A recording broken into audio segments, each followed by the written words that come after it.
Hello, Mark. Hello, mate. How are you? Good. I miss you. I know. Look at you all with your new fancy background in your new fancy house as well. I know. I know. With this room is decorated. Lots of the other rooms are not yet, but so it looks good in this square. Yeah. Just don't look outside. Of course, it could all just be a generative fill. You could just be against the green screen. Yeah. It's one of the little plugins. It's one of the fake background drops. But yeah, and you can see I haven't bothered at all. I'm in exactly the same space as we started this whole you just journey. selected the Swedish sauna backdrop. Yeah. We've recently been, well, you've been putting back up our episodes onto YouTube, haven't you? And it did make me feel quite sentimental and kind of in some ways kind of a little bit nostalgic, because it was episodes going back to 2020, and 6 years it is. The first couple of episodes have gone up there, and I was listening back and I was like, oh, it's kind of, we're in the same situation but we're not at the same time. But I'm still in my bloody shed, but you're on the south coast. Yeah, it's nice because it was, yes, we're kind of finding a new home for DIY Cinema Carl on YouTube. Yeah, because YouTube does more and more as we move on through filmmaking and things. YouTube is becoming more and more just a central hub for viewing films, television, also now podcasts. So we just felt it was just a no-brainer to kind of give ourselves a little bit of a home there, which is what we've been doing. So we're transferring all our old podcasts. So starting from the 2nd of March, so it's launched already. We will be uploading an episode a day from the very start of the podcast back in 2020, and then we will be doing new podcasts in a new form, in a video form, like we are now. You have to look at our ugly mugs as well as moving image. Who'd have thought for filmmakers? So this new, almost like a volume 2 of the podcast will be uploaded to YouTube as well as wherever you normally got them, Spotify, Apple Podcasts, what have you, will still be there too. Yeah. So well, maybe we'll talk about the volume 2 after we have a little bit of a catch up, find out kind of what we've been doing, because obviously it's been a great deal of time. I could tell. The funny thing is, listening to those first 2 episodes as well, is that our habits haven't changed, as in the irregularity of our podcast making was true on episode 2, let alone episode 30, whatever that we're on now. Well, it was funny. What made me laugh was the gap between episode 2 and 1, which, we were never that bad, actually. That was the biggest gap of all. And it was quite funny that in that gap, you'd been to hospital, I'd had a baby, and then I think that's as bad as we got. After that, we got much more regular because things started to move with our films as well. I mean, maybe we should explain what the podcast is, because I imagine we'll also be pulling a lot of our listeners across who have been following us over the last couple of years on this podcast. But also, I imagine from YouTube we might gain some new listeners. So what would you say is this podcast been about for the last couple of years? Well, so we started, as we said, in 2020, and the idea originally was for the 2 of us. Basically it was about giving ourselves something to do in lockdown, but there was the other idea behind it was to follow our process as entirely DIY filmmakers, to follow our process making our debut feature. And obviously my job at the beginning was I was going to be producing your script, and of course as events as went, in the end you didn't end up making that script, and I didn't end up producing that script with you, but we basically became partners in the DIY filmmaking process, documenting both of our equal processes, helping each other with both of our projects along the way.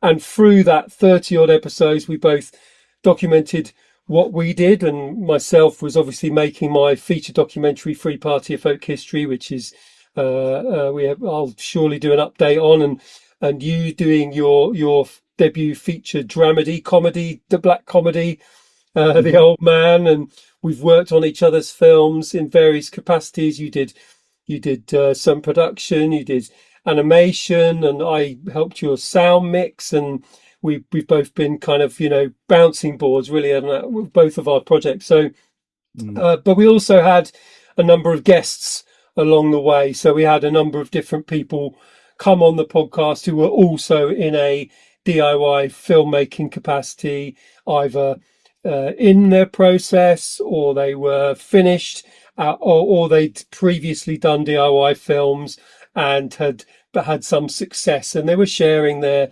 process. And in a way, what we've discovered from doing this is that we're a kind of very particular sort of club, as in we're doing this mad thing of making a feature film or a feature documentary, starting with no money whatsoever, hopefully discovering some money. You need some money along the way, whether that's through crowdfunding, which we've talked about, or through private investors, or through some sort of funding routes.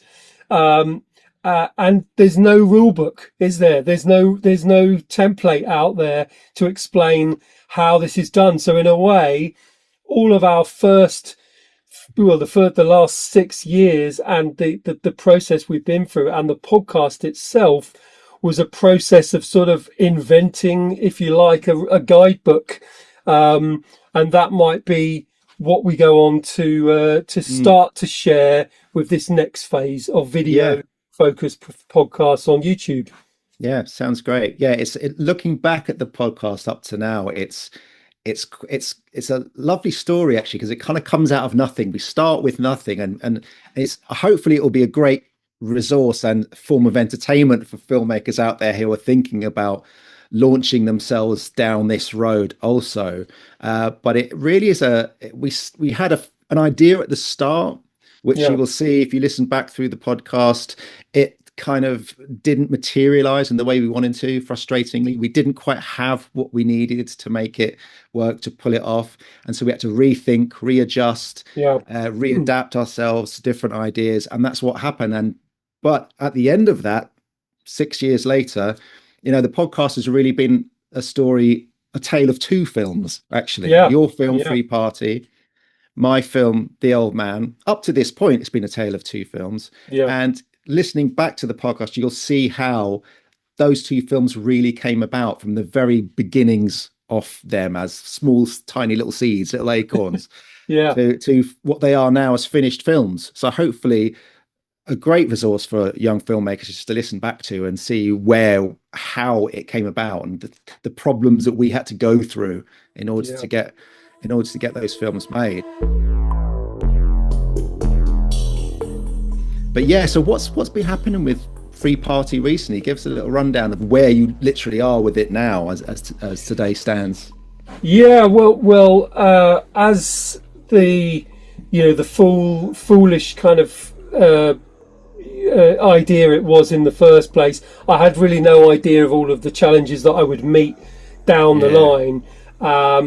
And in some ways, I think the podcast has documented those challenges almost as they came along.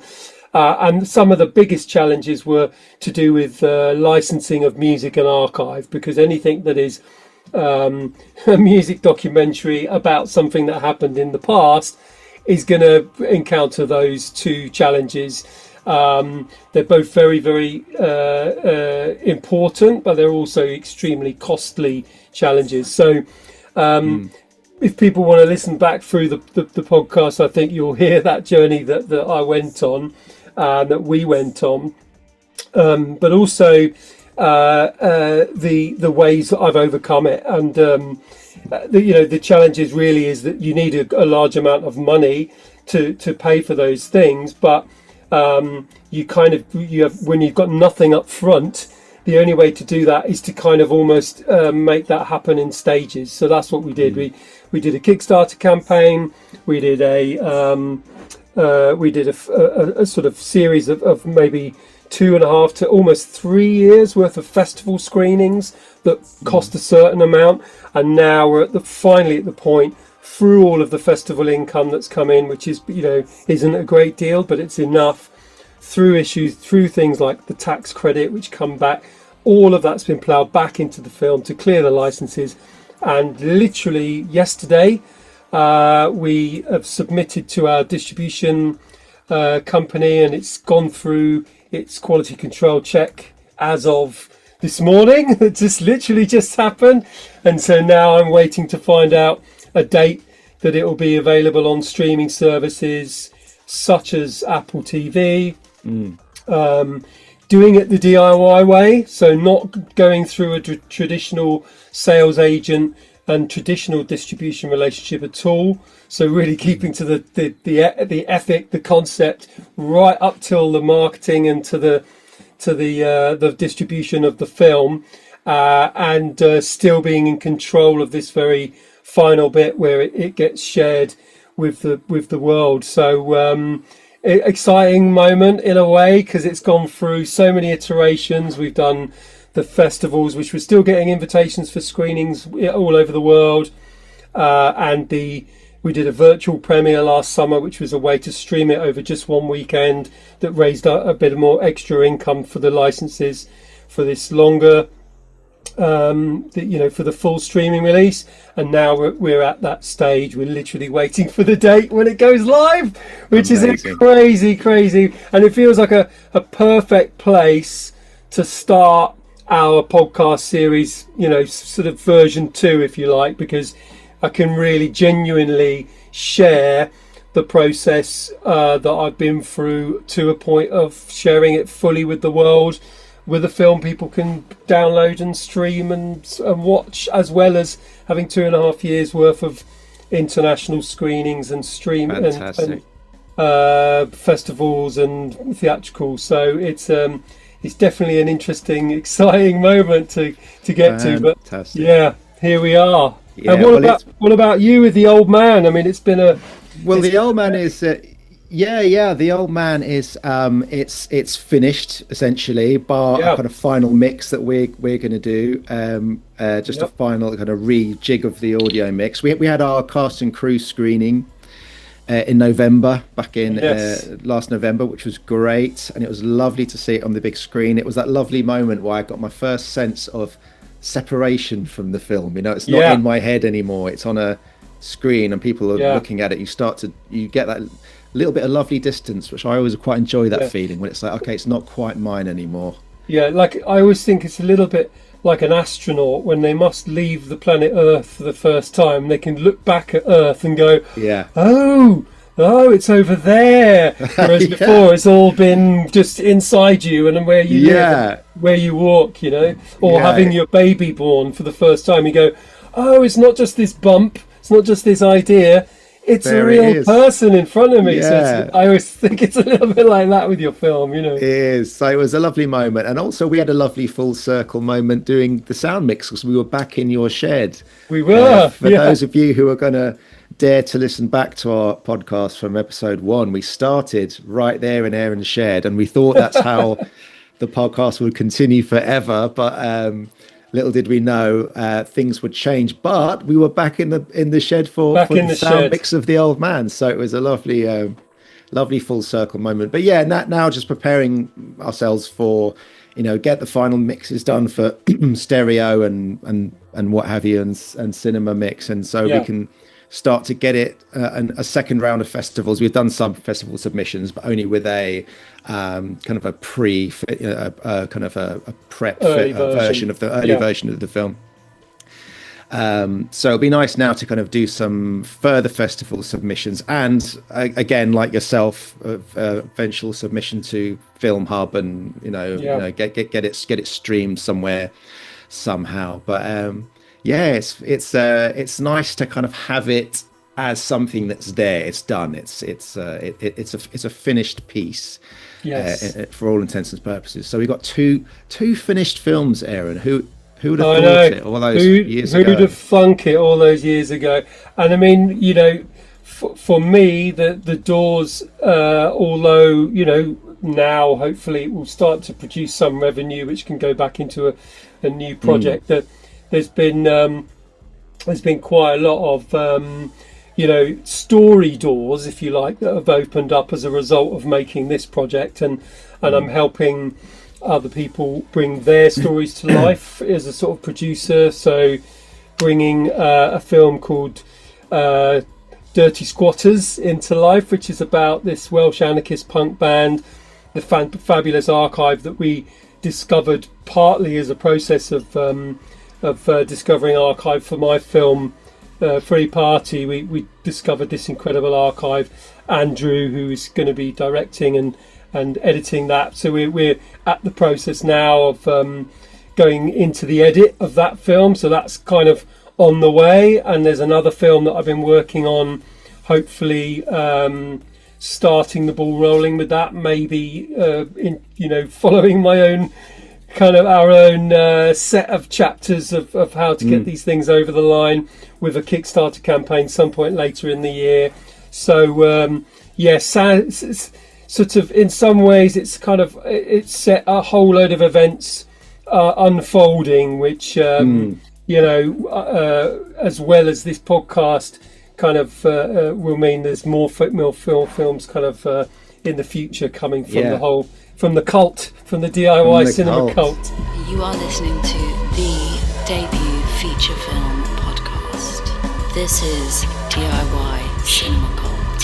I don't know if making this podcast and making these films over the last couple of years has changed your attitude and view on indie film in particular. I know I've certainly completely changed my view of, I think when we set out with Routine, the film that never got made at the start of this podcast, I think you and I had this viewpoint of, this is almost like a taster. This is proof of what we can do. And hopefully what this will do is it will start a conversation with somebody. It will open a door that would then lead us to the next film, which will be a bigger film. And then that film would lead to a bigger film. And then that film. And I think lots of filmmakers do come into this enterprise with that in mind. But my view on things has completely changed after making The Old Man. Because now I think, all through shooting of The Old Man, I kind of repeated that mantra that I think all first-time filmmakers say, which is, I'm never going to make a film like this in the same way ever again. Yeah. I want more money. I want more kit. I want more time. It's never going to be this fragile and this. I want it to be more secure next time. And actually, in a funny way, that's true, because the next project I'm kind of setting up and writing at the moment, I plan to make it for even less money than The Old Man, because I've realised that the important thing isn't the next thing being bigger. It's just that you keep working and you keep doing something, and you don't wait for permission, which is one of our key things from the very start of DIY Cinema Cult, and also the Just Start. That was kind of another one of our little kind of manifesto mantras. And I think it's important that you don't kind of wait for that golden ticket to the special club. Yeah. It's not really going to happen. The important thing is that you keep telling your stories to your best ability and make them look and sound as best you can, and just keep doing it as honestly as you possibly can. I think now I just feel like if anything were to happen and anything to get recognized and anything to lead on to anything, fantastic, but it's not the reason why you should be doing it. You shouldn't be thinking, all I've got to do is make this, and then the door will surely open for me and everyone will see.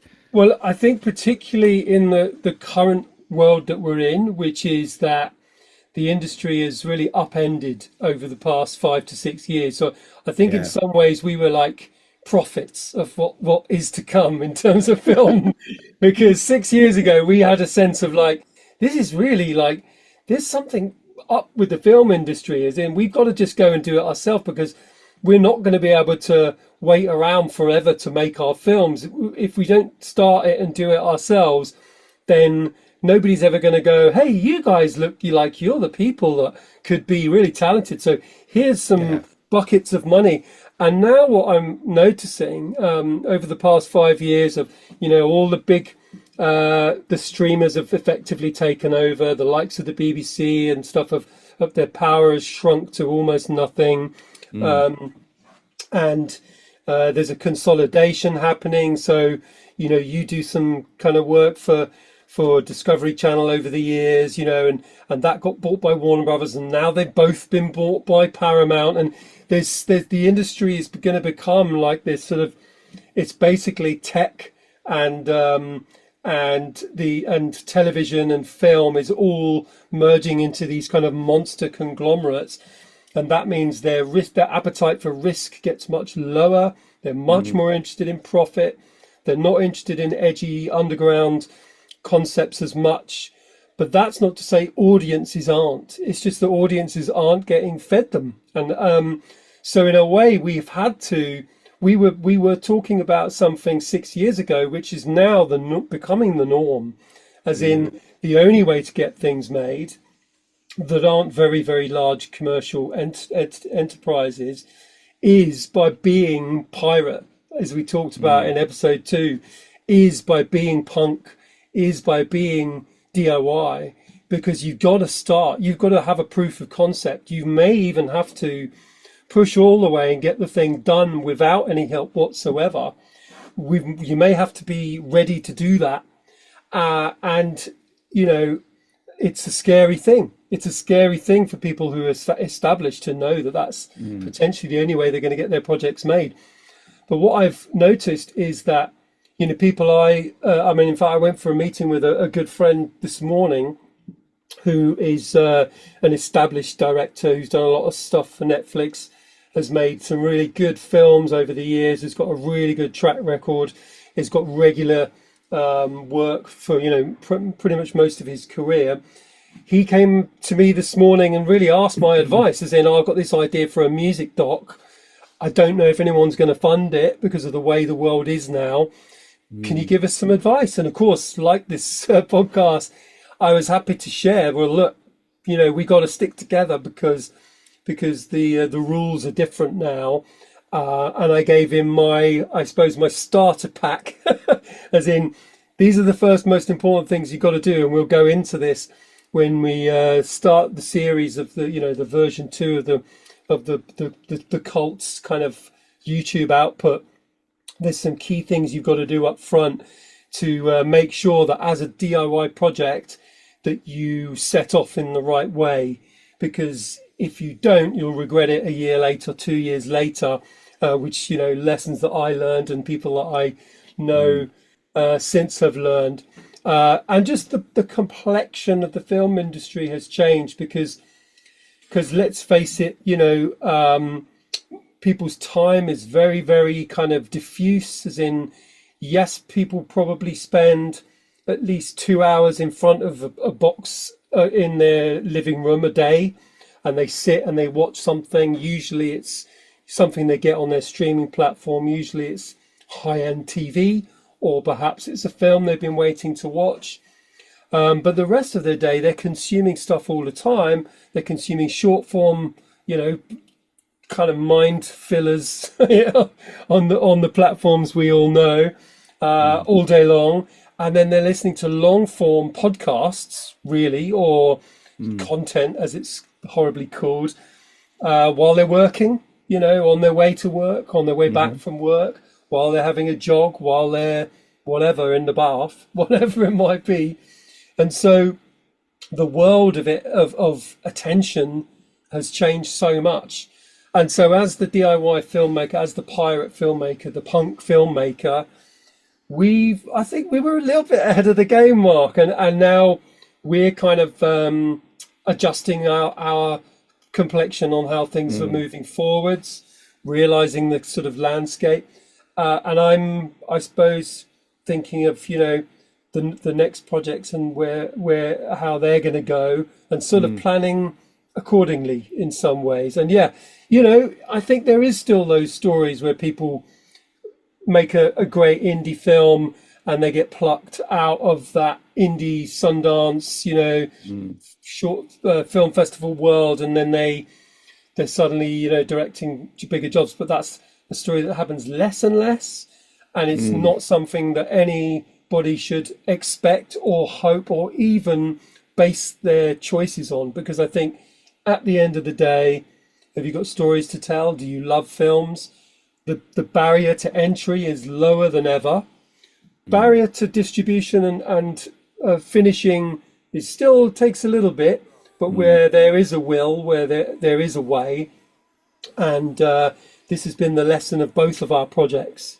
as in it's happened, we've got it out there, persistence, doggedness, and also, and this is one of the key things, is building a community, actually building a network of people who you can kind of go to for advice. And I hope that in some ways this next batch of the YouTube variation of the podcast, as well as this podcast itself, can kind of glue into that. And we've talked a little bit about some potential for some live events, maybe, to would help, be great, wouldn't it? Yeah, to help with the community side, to sort of basically setting up, screenings of DIY films, discussions around DIY films, and podcast material and networking as a result. So giving back and opening up the community, because like we know, the KLF gave us in a way the template, didn't they, of there's no manual, so we're going to make a manual for you guys, and if you follow this manual, hopefully it works. Well, it would be great to inspire some more indie filmmakers, because God knows we need them kind of now more than ever. And I mean, I never really could have predicted the way the film industry has gone in particularly in just the last 12 to 18 months as well. It's not even it's hard to describe as a film industry anymore. It's a film streaming media. These companies are just swallowing each other up, and it's like the whole who's going to eat Warner Brothers first, Paramount or Netflix. It's like a game of a snake.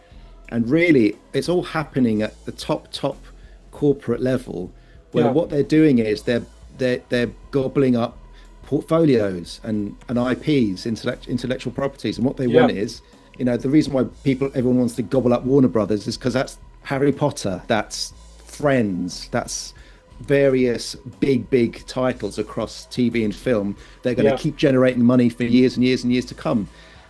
All that's doing is that's generating money for the top. It's not really giving audiences anything new. There's no new stories there. And I think when the industry gets this bloated, it feels to me, without making too much of a prediction, it feels to me like we are going to see another weird shift in power between industries and in the industry and indies, because it's getting so overblown and overbloated. I think there's going to be some cracks where fresh stories, fresh ideas can sneak in. It's not going to come from them. It's going to come from people outside of those circles who are going to shock audiences with interesting stories that are apparently seemingly come out of nowhere, but hopefully will be filmmakers who are just really dogged, like you say, and just really determined to get their stories to an audience by whatever way, whatever means that is, Yeah, and I think in some ways it's kind of reflective of the music industry in some ways. It's a little bit like, someone said to me the other day, so you've been picked up for your film, and I was like, well, no, not really. We've just figured out a way to distribute it. We still got to market it ourselves. So you've got to again assume that the monster, the machine, the corporations, they've got all the marketing power as well as the distribution power. So you've got to be like a punk band, you've got to press your own t-shirts.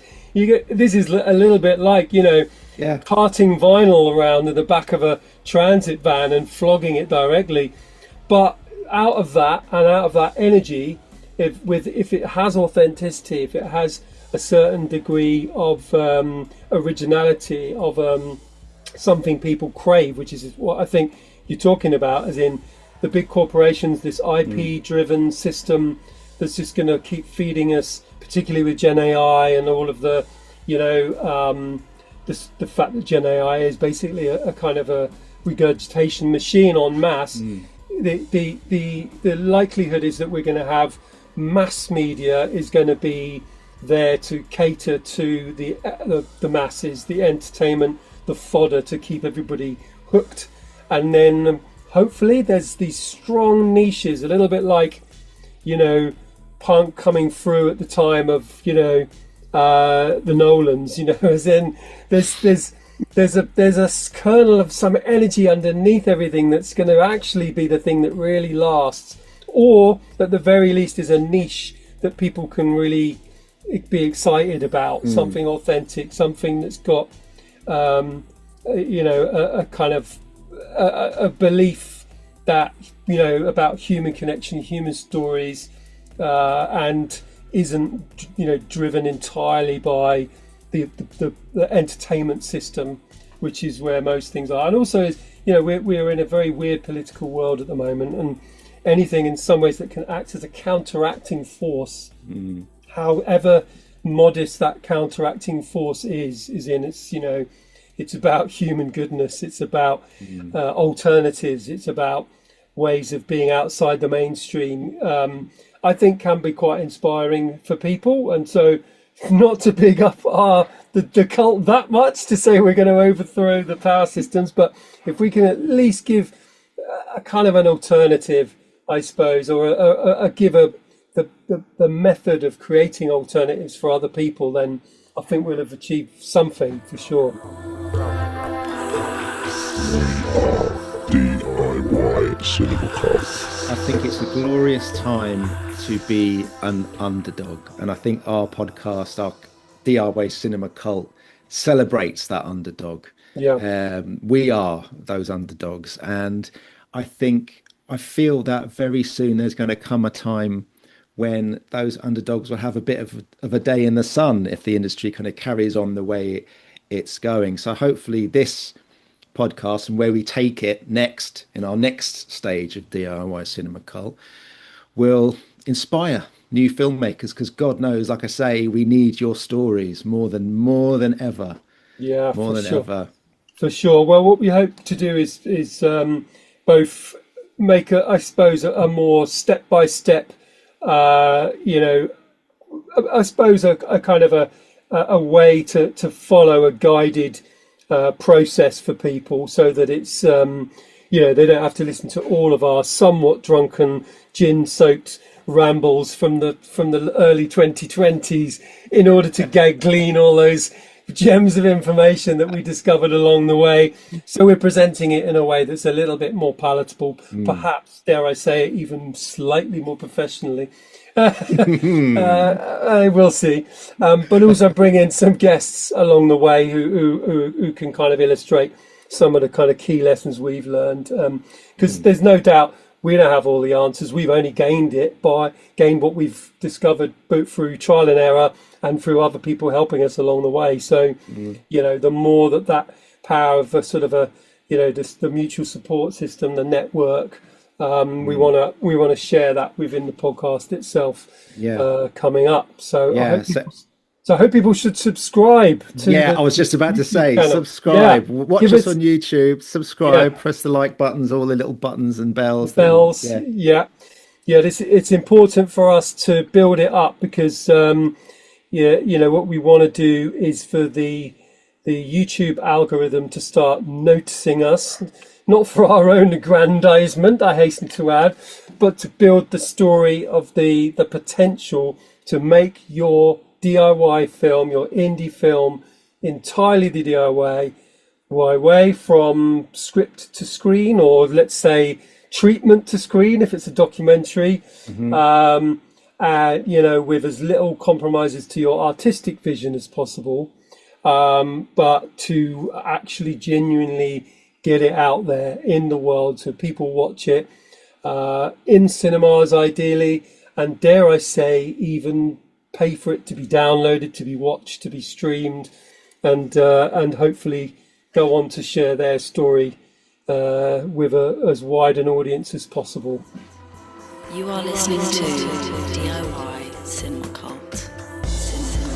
So, Mark, how are people going to find out about the new content, as it's called? Well, we're not moving from our normal places. We will still remain on all our normal podcast providers and wherever you've been listening to before. But we urge you to go and visit us at DIY Cinema Cult on YouTube, and there you'll find our new DIY cult home. Excellent for you to stuff. go and watch all our past episodes, and also this and our new video era.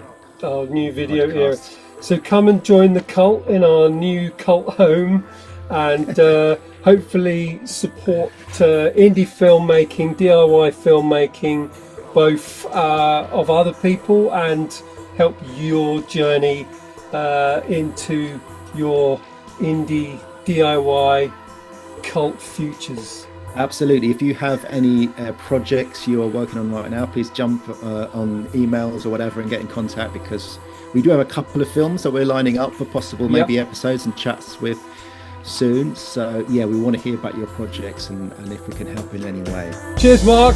Cheers, Aaron.